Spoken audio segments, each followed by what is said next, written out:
Hello बच्चों, तो चलिए इस प्रश्न को पढ़ते हैं। समुच्चयों में से कौन परिमित और कौन अपरिमित है?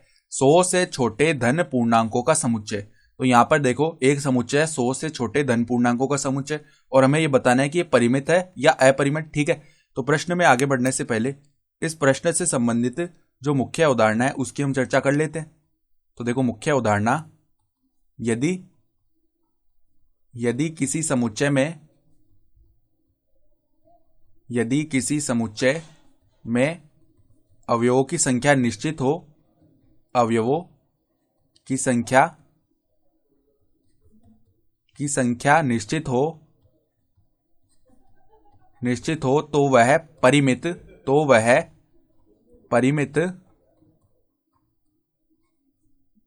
परिमित समुच्चय कहलाता है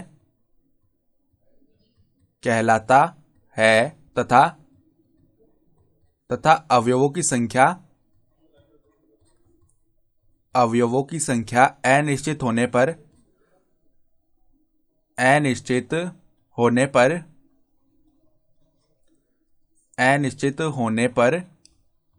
अपरिमित समुच्चय कहलाता है। अपरिमित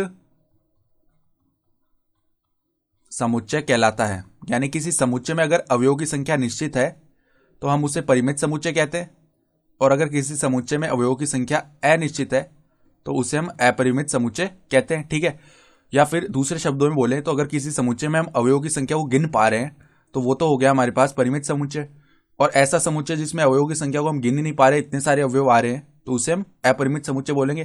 तो अब देखो, 100 से छोटे धन पूर्णांकों का समुच्चय, तो इसको अगर हम ए बोलें तो देखो, ए समुच्चय में कौन कौन से अवयव आएंगे। ए को हम बोल देते हैं एक बार के लिए, ए 100 से छोटे धन पूर्णांकों का समुच्चय।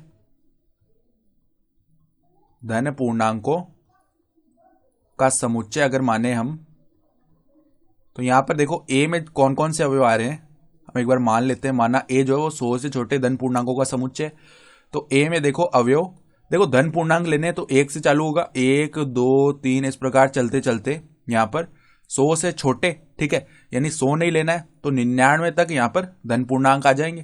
ठीक है, तो यहां पर जो अवयवों की संख्या वो निश्चित है, यानी 1 से लेकर 99 तक हम गिन सकते हैं, तो ये क्या हो गया, एक परिमित समुच्चय हो गया। ठीक है, तो हम क्या बोल सकते हैं, यहां ए एक परिमित समुच्चय है। ठीक है, परिमित समुच्चय है। तो हमें सवाल में यही बताना था कि ये परिमित आएगा या अपरिमित, तो हमारे पास में जो 100 से छोटे धन पूर्णांकों का समुच्चय है वो एक परिमित समुच्चय हो गया। ठीक है, तो आशा करता हूं कि आपको ये प्रश्न समझ में आया होगा। धन्यवाद।